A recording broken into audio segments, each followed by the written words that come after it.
நாம் கன்னடர்களிடத்தில் பிச்சை கேட்கவில்லை, நமது உரிமையை கேட்கிறோம்.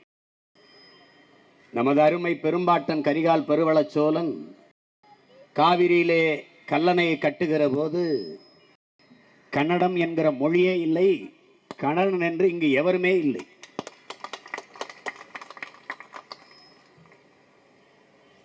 முல்லை பெரியாற்றிலே கர்னல் பென்னி குக் அவர்கள் அணையை கட்டுகிற போது கேரளா என்ற ஒரு மாநிலமே இல்லை. கட்டியவன் தமிழன், கட்டப்பட்டது தமிழனுக்காக. ஆனால் இன்று எல்லா உரிமைகளையும் இழந்து நிற்கிறோம். இங்கே பேசுகிற தலைவர் பெருமக்கள் எல்லாம் அவர்களுக்கே தண்ணி இல்லை என்கிறார்கள். கர்நாடகாவை ஆளுகிற தலைவர்கள், மத்திய அதிகாரத்தில் இருக்கிற அமைச்சர் பெருமக்கள் எல்லோருமே கன்னடர்களுக்கே தண்ணி இல்லை, எங்களுக்கே தண்ணி இல்லை என்கிறார்கள்.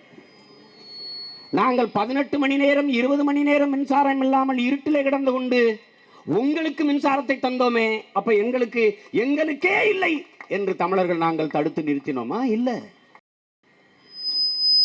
அது வல்ல மாண்பு. தன்னிடத்தில் இருப்பதை பகிர்ந்து மற்றவர்களுக்கு கொடுப்பதுதான் மானுட மாண்பு. அதை இதுவரை பேணிக் கொண்டிருப்பவன், கடைபிடித்துக் கொண்டிருப்பவன் தமிழன் மட்டும்தான். என் அன்பிற்குரிய சொந்தங்களே, அருமை உடன் பிறந்தவர்களே, சோமாலியாவுக்கு இந்திய நாட்டின் பிரதமர் செல்கிறார், 3000 கோடியை அறிவிக்கிறார். நேற்று ஆப்கானிஸ்தானுக்கு 6200 கோடியை இந்தியா கொடுக்கிறது என்று அறிவித்திருக்கிறது. இந்தியாவில் எல்லாரும் வசதியா இருக்கானா? தெருவுக்கு 100 பிச்சைக்காரன் தெரியுறான். பல கோடி மக்கள் இரவு உணவில்லாத உறங்க செல்கிறார்கள் இந்த தேசத்தில் தான். எங்களுக்கே காசு இல்லை, உங்களுக்கு எதற்கு என்று நாங்கள் கேட்கிறோமா? எங்கள் காசை எடுத்து எதற்காக ஆப்கானிஸ்தானுக்கு 6200 கோடி கொடுக்கிறீர்கள் என்று கேட்டோமா? அது வல்ல. ஒரு தேசம் என்றால் அந்த தேசத்தில் இருக்கிற எல்லா வளங்களும் அந்த நாட்டின் மக்களுக்கு பொது. அப்போதான் அது தேசம், அப்பதான் அது நாடு. அவனவர் வளங்கள் அவரவர்க்கே என்றால் தமிழனின் வளங்களும் தமிழனுக்கே என்ற முழக்கத்தை முன்வைத்து நாங்கள் போராட்டத்தை தொடங்கினால் சுத்தி இருக்கிற எவனும் வாழ முடியாது, எவனும் வாழ முடியாது. என்னோட நரிமணம் பெட்ரோலில் மட்டும் எத்தனை ஆயிரம் கோடி ஆண்டொன்றுக்கு வருமானம். அதையெல்லாம் கொடுத்து விட்டு நான் சாராயத்தை விட்டு ஆட்சி நடக்குது இந்த நாட்டில். ஒரு சாராய பொருளாதாரத்தில் இந்த நாடும் நிர்வாகம் இருக்கிறது. என் மக்கள் செத்து கொண்டிருக்கான். ஆற்று மணல் கோடி கோடியாக கொள்ளை போகிறது. எதுக்கு தண்ணி விடல? ஏன் இதை மத்திய அரசு தலையிட்டு தீர்க்கல? காவிரியில் தொடர்ச்சியாக தமிழர்கள் கேட்கிற நதிநீர் உரிமையை பெற்றுக் கொடுத்தால் விளைநிலத்தை விட்டு வேளாண் பெருங்குடி மக்கள் வெளியேற மாட்டான். ஆண்டுக்கு 3 போகம் வேளாண்மை செய்து கொண்டிருப்பான், நிலத்தை தரமாட்டான். பிறகு எப்படி பல ஆயிரம் ஏக்கர், பல லட்சம் ஏக்கர் கணக்கான நிலங்களை பறித்து மீத்தேன் எடுப்பது? அதனால் தண்ணி வரல. ஆற்றில் எல்லாம் தண்ணி ஓடிக்கொண்டிருந்தால் மண்ணெண்ணி இப்படி விற்கிறது. கன்னடன் மேகதாதின் அணை கட்டுவான், மலையாளி சிறுவாணியில் அணை கட்டுவான், ஆந்திர தெலுங்கர்கள் பாலாற்றின் குறுக்கே 12 அடி தடுப்பணையை உயர்த்தி கட்டுவான், தமிழன் எல்லாருக்கும் ஆத்து மணலை அள்ளிக்கொண்டி கொட்டுவான், இந்தா நல்லா கட்டிக்க என்று.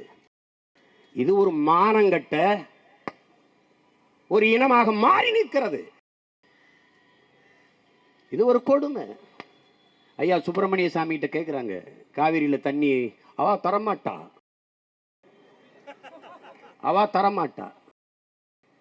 இவர் தான் இந்திய பெருந்தேசத்தின் தலைவர். இவர் இந்திய இறையாண்மையை காக்க பிறந்த தலைவர். அவ தரமாட்டா, நீ கடல் நீர்ல உப்பை எடுத்துட்டு பயன்படுத்திக்க. அதையே அங்கேயும் போய் சொல்லு, அவ மின்சாரம் அவ தரமாட்டா, நீயே மின்சாரத்தை தயாரிச்சுக்கொண்டு போய் அங்கே போய் சொல்லு. இந்திய இறையாண்மையும் ஒருமைப்பாட்டையும் பேசுகிற தலைவர்களின் பேச்சு. அவன் தரமாட்டான். அப்புறம் எதுக்குடா நான் அந்த நாட்டில் இருக்கணும்? எது புல்லு புடுங்கிறதுக்காக இருக்கணும்? எதுக்கு இருக்கணும் இந்த நாட்டில்? எப்படி இருக்கு? என்னுடைய மாநிலத்தில் பெய்கிற மழை, கேரள மாநிலத்தில் பெய்கிற மழை எல்லாம் சேர்ந்துதான் காவிரியில் தண்ணியா ஓடி வருது. அதை மொத்தமாக தடுத்து கன்னடரை பயன்படுத்திக் கொள்வார்கள் என்றால் இறையாண்மை, தேசிய ஒருமைப்பாடு எங்கே இருக்கும்? இதை புரிந்து கொண்டு ஆட்சி ஆளுகிறவர்கள், அதிகாரத்தில் இருப்பவர்கள் தமிழர்களுக்கான நதிநீரை முறையாக எங்களுக்கு பெற்றுத்தர முன்முயற்சி எடுக்க வேண்டும். இது தொடர்ச்சியாக ஒவ்வொரு ஆண்டு நாங்கள் காவிரியில் தண்ணி கேட்கும் போதெல்லாம் தமிழர்களை அடிப்பார்கள். இங்க சொல்றான், அங்கு இருக்கிற தமிழர்களினுடைய உயிரை, உடைமையை கவனத்தில் வைத்துக் கொண்டு பேச வேண்டும் என்கிறான். இங்க இருக்கிற கன்னடர்களுடைய உயிரை, உடைமையை கவனத்தில் வைத்துக் கொண்டு அங்க இருக்கிறவன் பேசணும்ல. அப்போ உடனே நாங்க ஏதாவது தமிழர்கள் எங்கேயாவது ஒரு இடத்துல அடிச்சிட்டாங்கன்னா வன்முறையில் ஈடுபட்டார். தமிழன் அடி வாங்குறதெல்லாம் இவனுக்கு நன்முறை. தமிழன் எங்கேயாவது ஒரு இடத்துல அடிச்சிட்டான்னா அது வன்முறையா மாறிடும். நாங்க எப்படிப்பட்ட கூட்டம்னு பாரு. மானத்திற்காக உயரவிட்ட பரம்பரையில பிறந்தவங்க, மானத்துக்காகவே செத்தவங்க. மானத்துக்காக வெள்ளக்காரன் பீரங்கி வச்சிருக்கான் சுற்றுவான்னு தெரியும், துப்பாக்கி வச்சிருக்கான் சுற்றுவான்னு தெரியும், வெறும் வாளும் வேலும் தான் இருக்கு. இதை வச்சுக்கிட்டு அவனை சண்டையில ஜெயிக்க முடியாதுன்னு தெரியும். ஆனாலும் சண்டைக்கு போனோம். என் பாட்டன் தீரன் சின்னமலை, பூலித்தேவை, மருதுபாண்டியர், வேலு நாச்சியார் எல்லாம் போய் செத்தான்னா ஏன்?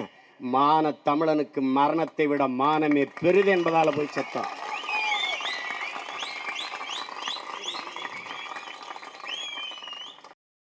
மானத்துக்காக, நீதிக்காக செத்தவன். எங்கள் அருமை பெருமாட்டி கண்ணையார் பாண்டிய நெடுஞ்சலின் அவையிலே போய், என் கணவனா கல்வன், நீயே கல்வன், நீதானடா தவறாக நீதியை சொல்லி என் கணவனை கொன்று விட்டாய் என்று சொன்ன மாத்திரத்தில் நீதியை கொன்று விட்டேனா என்று விழுந்தான், செத்தான் பாண்டிய நெடுஞ்செழியன். நீதிக்காக செத்தான், மானத்திற்காக செத்தான். தமிழர் என்று ஒரு இனம் உண்டு, தனித்தே அவருக்கு ஒரு குணம் உண்டு. நல்லா புரிஞ்சுக்க, அமிழ்தம் அவரது மொழியாம், அன்பே அவரது வழியாம். இது எங்கள் புலவன் பாடியது. அமிழ்தம் அவரது மொழி, அன்பே அவரது வழி. அந்த வழியில் நிற்கிற பிள்ளைகள் நாங்க. தமிழர் என்று ஒரு இனம் உண்டு, தனித்தேவருக்கு ஒரு குணம் உண்டு, மானமும் வீரமும் உயிர் என்று உலகத்திற்கு காட்டிய தலைவன் பிரபாகரனின் பிள்ளைகள் நாங்கள். தமிழர்களை தீவிரவாதிகள், பிரிவினைவாதிகள், இனவாதிகள், வன்முறையாளர்கள் என்று காட்ட முயற்சித்தால் அதையும் சேர்த்து அடித்து நொறுக்கி முறியடிப்போம். எங்களை போல மாண்புமிக்க ஜனநாயகத்தின் பிள்ளைகள் இந்திய பெருந்தேசத்தில் எங்கும் இல்லை. இதை கவனத்தில் வச்சுக்கிட்டு பேசணும். அறத்தின் வழி நின்று ஆட்சி செய்த மறவர் கூட்டம் நாங்க. எல்லாமே காமராஜர் ஆட்சி என்று புகழ்கிறோம். அது தனி மனிதனுடைய ஆட்சி அல்ல, தமிழர் பரம்பரையாக செய்து வந்த அறத்தின் வழி நின்ற ஆட்சி. அப்படிப்பட்ட கூட்டம் அஞ்சுவதும் அடிபணிவதும் தமிழர் பரம்பரைக்கே கிடையாது என்கிறான் என்னுயிர் அண்ணன், என் அன்பு தலைவன் மேதகவே பிரபாகரன் அவர்கள். ஒன்றுதான், பழகி பார் ஈரம் தெரியும், பகைத்து பார் எங்கள் வீரம் தெரியும். தேவையற்ற வன்முறையில் ஈடுபட்டு எங்க பிள்ளைகளை அடிக்கிறது, நிர்வாணப்படுத்துவது, அவமானப்படுத்துவது, வாகனங்களை தீக்கிரையாக்குவது, எங்கள் பெண் பிள்ளைகள் கண்கலங்கி அழுது பேசுகிற போது பார்த்துக்கிட்டு கைகட்டி கையை பிசைஞ்சுக்கிட்டு கண்ணை கசக்கிட்டு இருக்கிற ஒரு ஈனர் கூட்டம்னு நினைக்காத. தொடர்ச்சியா அப்படி இருப்போம்னு நினைக்க முடியாது. ஒவ்வொருத்தரா எடுத்து பேசி பொறுமையாரு செய்யாதேன்னு சொன்னாலும் அதையும் மீறி வெடிக்குது. ஏன்னா இன உணர்வும் மான உணர்வும் சீமானுக்கு மட்டும் சொந்தமானது இல்லை, எல்லாருக்கும் இருக்கு. நீ அடிச்சு காணொலியில அனுப்பி விடுற, அவன் பகிரியில பாக்குறான், அவன் தங்கச்சி அழுகிறா, அவன் கூட பிறந்தவன் நிர்வாணமா உட்கார்ந்துருக்கான், அப்புறம் என்ன கோவப்படாம என்ன பண்ணுவான்? ஒண்ணுதான் என் உடன் பிறந்தவர்களே, உங்களுக்கு சொல்லுவேன், அடிக்கணும், அதுக்கு முன்னாடி அதிகாரத்தை பிடிக்கணும். கவனமா கையில் வச்சுக்கணும். கன்னட நம்மளை அடிக்கிறான், தெலுங்கு நம்மளை அடிக்கிறான், மலையாளி அடிக்கிறான். ஏன்? அந்த மண்ணின் மகனே அந்த மண்ணை ஆள்றான். அதிகாரம் அவனது, அவனை பாதுகாக்குது அந்த அதிகாரம். நம்மள அப்படி இல்லை. இது நமக்கானது இல்லை, நமக்கான அதிகாரம் இல்லை. நாம் அதிகாரமற்ற அடிமைகள், அரசியல் வலிமையற்ற எளிய மக்கள். நம்மளால ஒண்ணும் செய்ய முடியாது. மக்கள் நடமாட்டமே இல்லாத இடத்தில் பேரணி, மக்கள் கவனமே வராத இடத்தில் ஆர்ப்பாட்டம். நாம் ஒடுக்கப்பட்டு ஒதுக்கப்பட்டு புறந்தள்ளப்பட்ட இனத்தின் மக்கள். அதை கவனமா வச்சுட்டு வேலை செய்யணும். நான் உங்கள்கிட்ட யாருக்கிட்ட உயிரை கேட்கல, அது நிறைய கொடுத்தாச்சு, நிறைய கொடுத்தாச்சு. நான் கேட்பது சாதி மத உணர்ச்சியை விட்டுவிட்டு தமிழன் என்கிற உணர்வை கொடுத்து முன்னாடி வா என்று நான் கேட்கிறேன். உயிர் வேண்டாம், உயிர் வேண்டாம். ஒண்ணு இல்லை, தம்பி அப்துல் ரவுப், தம்பி முத்துக்குமார், தங்கை செங்கொடி, எண்ணற்ற ஈக மரபுகள் தங்கள் உடலை தீக்கி தின்ன கொடுத்தாச்சு. இங்குக்கு இந்திக்கு இங்கே ஆதிக்கமா? எல்லோரும் வாருங்கள் நாட்டினிலே, செந்தமிழுக்கு ஒரு தீங்கு வந்த பின்னும் இந்த தேகம் இருந்த ஒரு லாபம் உண்டோ என்று நமது புரட்சி பாவலன் பாடியதை கேட்டு இந்த சந்தன தேகத்தை தீக்கி தின்ன கொடுத்த நமது இன முன்னோர் பல பேர். பயனில்லை. ஒரு கள போராளியை, ஒரு இன உணர்வு மானமுணர்வு கொண்ட ஒரு தமிழ் பிள்ளையை உருவாக்குவது எவ்வளவு கடினம் என்பது எனக்கு தெரியும்.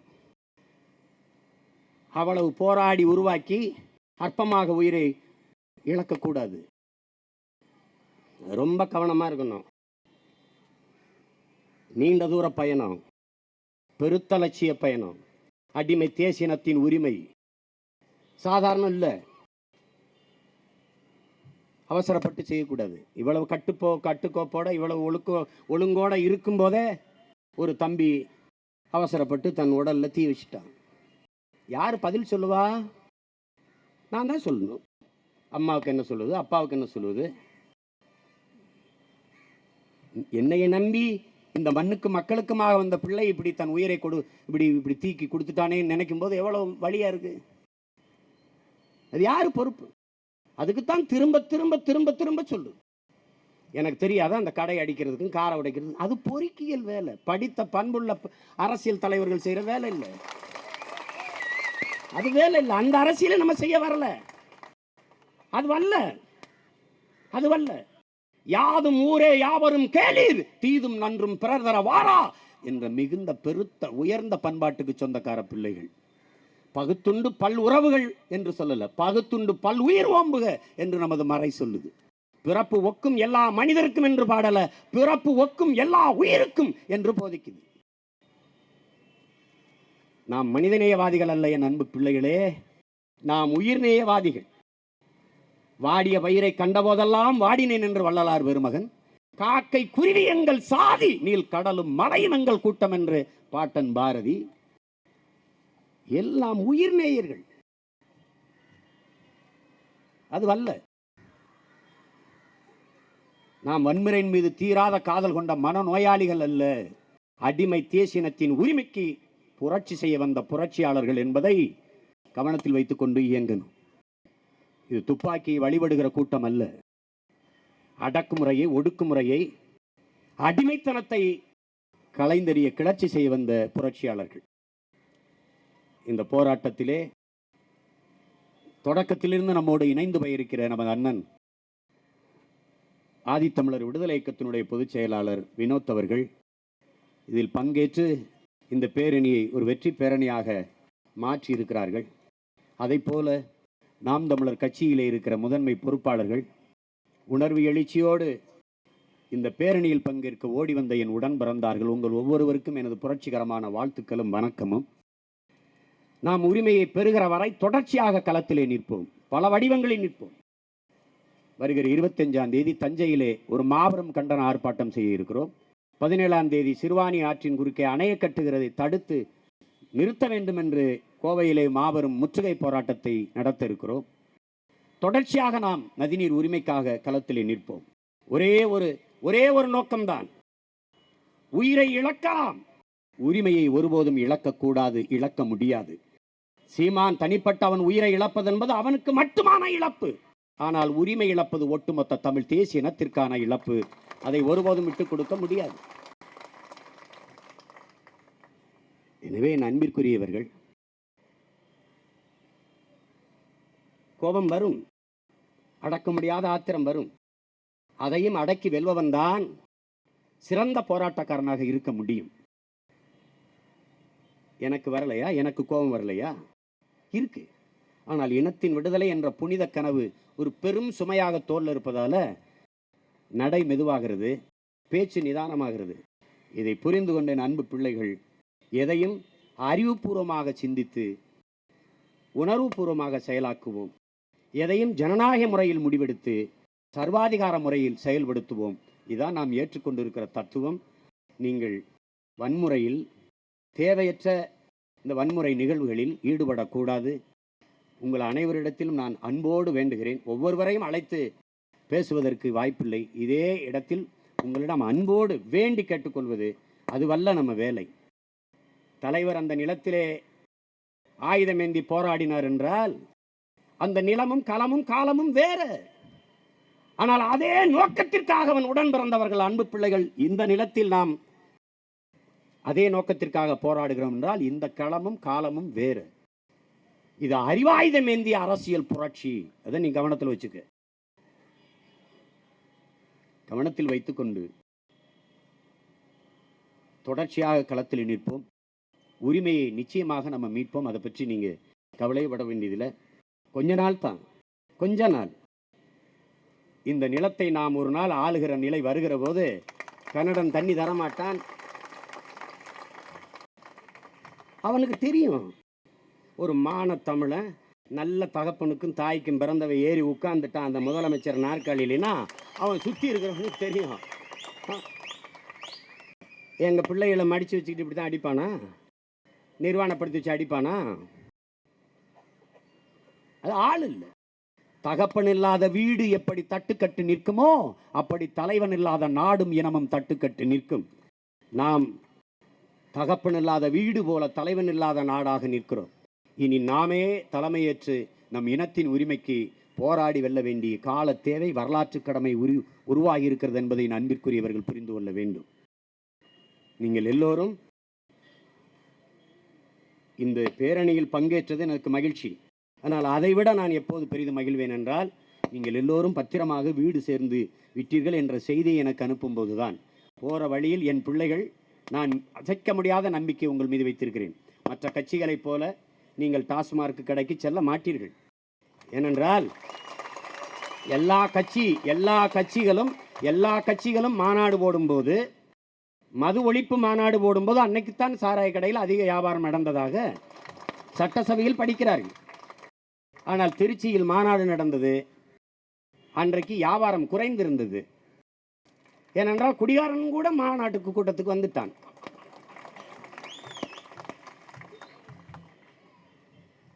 பத்திரிகையாளர்களே எழுதினார்கள், மது பிரியாணி இல்லாத ஒரு மாநாடு என்றால் அது நாம் தமிழர் கட்சி மாநாடு தான் என்று.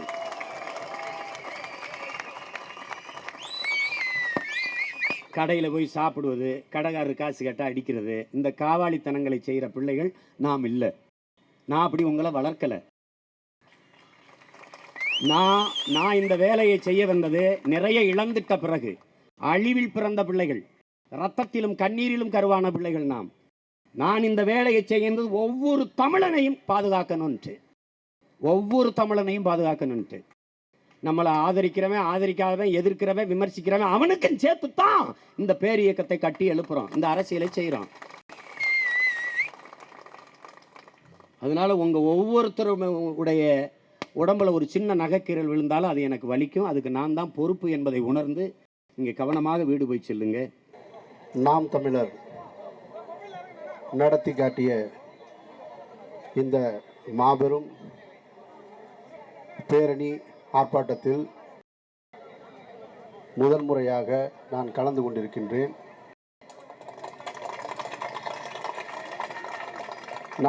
நாம் தமிழர் கட்சியின் பொறுப்பாளராகவோ ஒரு உறுப்பினராகவோ அல்லது அரசியல் களத்தில் நிற்பவனாகவோ இந்த களத்தில் நிற்கவில்லை. நானும் தமிழன் என்ற அடிப்படையிலேயே இங்கே வந்திருக்கிறேன்.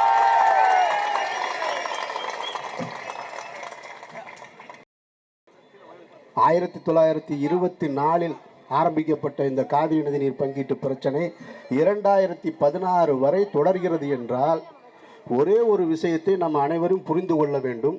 இந்த மாநிலத்திற்கு இனிமேல் தேசிய கட்சிகள் தேவையில்லை என்பதை இது உறுதி.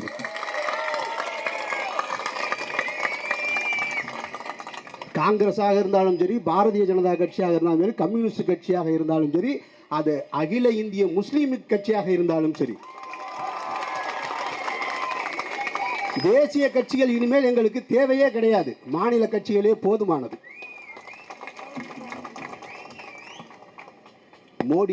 பிரதமர் மோடி இங்கே தெளிவாக சொல்கிறார், நான் காவிரி பிரச்சனையில் தலையிட முடியாது, உச்சநீதிமன்றம் தலையிட்டு இருக்கிறது என்று சொல்லுகிறார். உச்சநீதிமன்றம் தான் தலையிடும் எங்கள் விஷயங்களில், எங்கள் வாழ்க்கையை நிர்ணயிக்கும் என்றால் எதற்கு இத்தனை லட்சம் கோடி செலவு செய்து இந்த தேர்தல், இந்த பாராளுமன்ற தேர்தல் எதற்கு? அப்படி ஒரு தேர்தலே எங்களுக்கு தேவையில்லை. எங்களுக்கு உச்சநீதிமன்ற நீதிபதியே போதுமானது, தலைமை நீதிபதியே போதுமானது, தேர்தலே தேவையில்லை. மத்தியில் ஆளுகிற பாரதிய ஜனதா கட்சி அரசை சேர்ந்த தமிழிசை சவுந்தரராஜன் ஒரு பேட்டி கொடுக்கிறார். அந்த பேட்டியில் என்ன சொல்கிறார்? நடிகர் ரஜினிகாந்த் அவர்கள் இரு மாநிலத்திற்கும் உறவை சேர்க்க வேண்டுமா, பிரச்சனையை தீர்க்க வேண்டும். ஓட்டு கேட்க நீங்க வருவீங்க, பிரச்சனையை தீர்க்க ரஜினிகாந்த் வரணுமா? வெக்கமா இல்லை? எப்படி வெக்கம் இல்லாம, மான ரோஷம் கொஞ்சம் கூட சூடு சுரணம் இல்லாம நீங்களும் டிவி முன்னால் நின்று பேட்டி கொடுக்குறீங்கன்னே தெரியல. ரஜினிகாந்தா என்கிட்ட வந்து ஓட்டு கேட்டாரு. ரஜினிகாந்தா மேக் இன் இந்தியான்னு என்கிட்ட சொன்னாரு. ரஜினிகாந்தா கிளீன் இந்தியா சொன்னாரு. சொன்னவங்க எல்லாம் ஓடி போயிட்டாங்க. இன்றைக்கு கூட காலையில் ஒரு நேரலையில் அமைச்சர் பொன் ராதாகிருஷ்ணன், மத்திய அமைச்சர் சொல்றாரு, நீங்க நல்லா விளங்கிக்கணும், கர்நாடகாவில் அங்கே வந்து தண்ணீர் தரக்கூடாது என்று யாரும் மொத்தமாக எதிர்ப்பு தெரிவிக்கலை. அதே நேரத்தில் தமிழகத்திலையும் எல்லாருமே வந்து கன்னடர்கள் நமக்கு எதிராக இருக்காங்கன்ற நிலைப்பாட்டை எடுக்கலை. அதனால் விவசாய சங்கங்களும் உங்களுக்கு நான் ஒரு கோரிக்கை வைக்கிறேன், நீங்கள் எதுவும் தப்பாக புரிஞ்சுக்கிறாதீங்க அப்படின்னு சொல்கிறாரு. உனக்கு தைரியம் இருந்தால் நீ கர்நாடகாவில் உட்காந்து சொல்லியிருப்பியா? நீ கர்நாடகாவில் உட்காந்து இதை நீங்கள் பேட்டி கொடுத்துருக்க முடியுமா? அப்போ இங்கே காரணம் எப்பொழுதுமே தமிழில் இழிச்சவாயனாக இருக்கான்ற ஒரே காரணம் தான். அவன் ஒற்றுமை இல்லாத காரணத்தினால் ஒரு காலத்தில் இருந்திருப்பான். இப்போ ஒற்றுமை இந்த தெரியுது, இங்கே உட்கார்ந்துருக்கிறது ஒற்றுமை தெரியுது.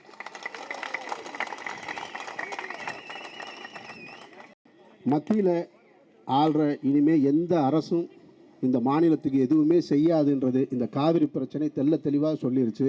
அதனால் மாநிலத்தில் ஆள்ற அரசு, ஆண்ட அரசு, ஆளுகின்ற அரசு, இனிமேல் வரப்போகிற அரசு எல்லாருமே நீங்கள் தான் அதிகாரத்தை கையில் எடுக்கணும். நீங்கள் கையில் எடுக்கணும். இங்கே இருக்கிற தம்பிகள் எல்லோரும் உங்கள் பின்னாடி இருப்போம். யார் இருந்தாலும் சரி, இந்த தமிழனுக்கு ஒரு பிரச்சனை என்றால் ஒன்று கூடுவோம். கர்நாடகாவில் ஒவ்வொரு முறையும் இப்போ நீங்கள் நடந்த பிரச்சனையை முக்கியமாக கவனிச்சிங்கன்னா, இது எங்கேருந்து ஆரம்பிக்குதுன்னா, அடுத்த வருடம் 2017 கர்நாடகத்துக்கான சட்டமன்ற தேர்தல் ஆரம்பமாக போகுது. அந்த சட்டமன்ற தேர்தலை எதிர்கொள்வதற்காக மத்தியில் இருக்கக்கூடிய அரசு, அந்த அரசு சுப்ரீம் கோர்ட் மூலமாக இந்த தண்ணியை திறந்து விடுன்னு சொல்கிறது. தமிழக முதல்வர் கேட்டது 50 டிஎம்சி, அவங்க வழக்கு தொடுத்திருக்கிறது. ஆனால் திறந்து விட சொன்னது வெறும் 15 டிஎம்சி. இந்த 15 டிஎம்சி தண்ணியை கொடுக்கும் பொழுது கர்நாடகாவில் எதிர்ப்பு வரும், ஆளுகின்ற அந்த காங்கிரஸ் அரசுக்கு எதிர்ப்பு வரும். இதை காரணம் காட்டி 2017 பாரதிய ஜனதா கர்நாடகாவை வென்று விடலாம் என்ற கணக்கில் போடுது. அப்போ இதை எதிர்கொள்றதுக்கு இந்த காங்கிரஸ் அரசு என்ன செய்யுது? காங்கிரஸ் அரசு அங்கே உள்ள உட்காந்துக்கிட்டு அரசே ஒரு கலவரத்தை தூண்டுகிறது. பந்த் அவங்களே நடத்துகிறாங்க, அவங்களே எரிக்க சொல்கிறாங்க, அவங்களே பண்ணாங்க. ஏன்னா நானும் இந்த மக்களுக்காகத்தான் போராடினேன்னு சொல்லிட்டு இதுவரை கர்நாடக சட்டமன்ற தேர்தலை சந்தித்த அத்தனை தலைவர்களுமே காவிரி நீரை ஒரு சொட்டு கூட நாங்கள் தமிழகத்திற்கு கொடுக்க மாட்டோம் என்று தேர்தல் வாக்குறுதி கொடுத்து தான் இங்கே வென்றிருக்காங்க. அதை நம்ம புரிஞ்சுக்கணும். அதுபோல் இனிமேல் தமிழகத்தை ஆளக்கூடிய யாராக இருந்தாலும் காவிரி எங்களுக்கு தான் சொல்லி யார் ஓட்டு கேட்டு வர்றாங்களோ அவர்களுக்கு மட்டுமே வாக்களிப்போம் என்று கூறி விடைபெறுகிறேன். நன்றி. நிறைய பேசணும்னு நினச்சேன், பட் நம்மளோட தம்பி செய்த அந்த செயல் வந்து ரொம்ப மனசை பாதித்தது. ஏன்னா அந்த மாதிரி ஒரு தம்பிகளை உருவாக்குறதுக்காக ஒரு அண்ணன் வந்து இத்தனை வருஷம் கஷ்டப்படலை, இத்தனை வருஷம் போராடலை, உங்களையெல்லாம் திரட்டலை. ஸோ நமக்குள்ளே ஒரு வைராக்கியம், நமக்குள்ளே ஒரு போர். நம்ம எரித்தாலும் நம்மளுடைய எதிரியை தான் எரிக்கணும், நாம் எரிந்து போகக்கூடாது. அதனால் நமக்குள்ளே ஒரு கட்டுப்பாடு வேணும். அதே போல் தொடர்ந்து மறுக்கப்பட்டு வரும் இந்த உரிமை, அதுவும் குறிப்பாக பார்த்தீங்கன்னா தண்ணீர் கர்நாடகத்துலேயும் கொடுக்கல, கேரளாவிலையும் கொடுக்கல. அப்படின்றப்போ இதில் ஏதோ உள் சூழ்ச்சி இருக்குன்றதை தாண்டி நிறைய பேரோட ஒத்துழைப்பு இருக்குது நம்ம பக்கம் இருந்தே. ஸோ அதையெல்லாம் உடைச்சிட்டு இதை வெளியில் கொண்டு வரணும்னா, நம்ம தண்ணி நமக்கு வந்து சேரணும் அப்படின்னா அதுக்கான சக்தி உங்ககிட்ட தான் இருக்குது. நீங்கள் தான் அதை உருவாக்கணும், மக்கள்கிட்ட அதை கொண்டு போய் சேர்க்கணும். ஸோ நாம் தமிழர் கட்சி நடத்தும் என்னுடைய அண்ணன் சீமானின் நோக்கம், லட்சியம் வெற்றி பெற வாழ்த்துகிறேன்.